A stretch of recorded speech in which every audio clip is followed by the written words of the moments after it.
Саламатсыздарбы? Бүгүн сиздер менен эт менен жасалчу острый салат жасайбыз. Ал үчүн бизге эт, помидор, бадыраң, татуу калемпир, ачуу калемпир, редиска, китайская капуста, чеснок, зелень, соевый соус жана туз керектелет. Биринчи этти ичке кылып майда туура алабыз. Аны идишке салып, анын үстүнө ачуу калемпирди да майдалап туурайбыз.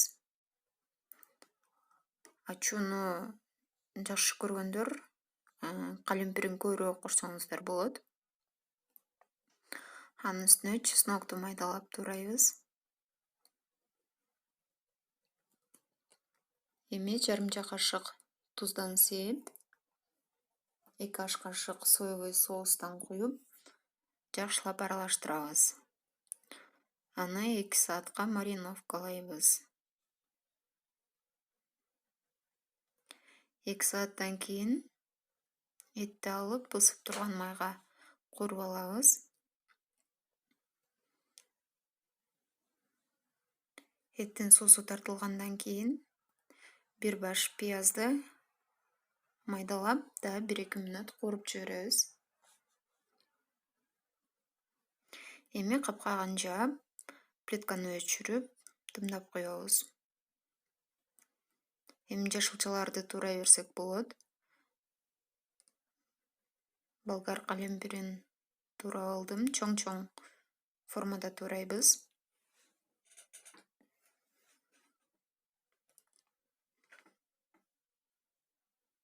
Бадыраңды дагы чоң-чоң кылып туурап алабыз.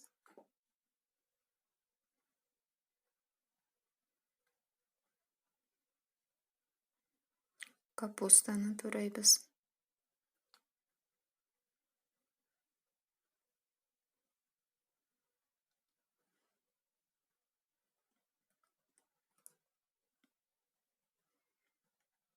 Редисканы да туурап алабыз.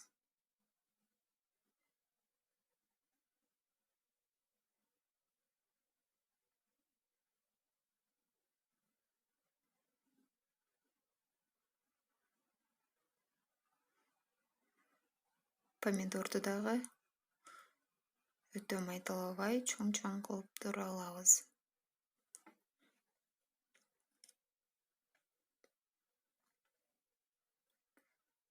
Чеснок кошобуз.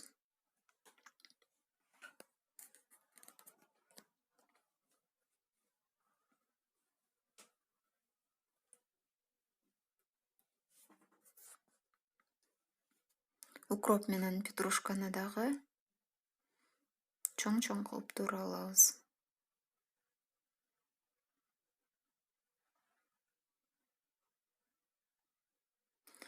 Эми татымына жараша туздан сээп, куурулган этибизди салып, жакшылап аралаштырабыз.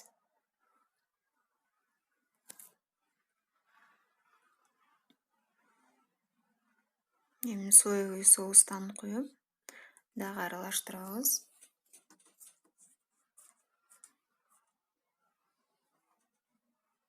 Беш-он мүнөт кое туруп, андан кийин тарелкаларга сала берсек болот. Мынакей салатыбыз даяр болду. Тамагыңыздар таттуу болсун. Биздин каналга каттала элек болсоңуздар катталыңыздар. Саламатта калыңыздар.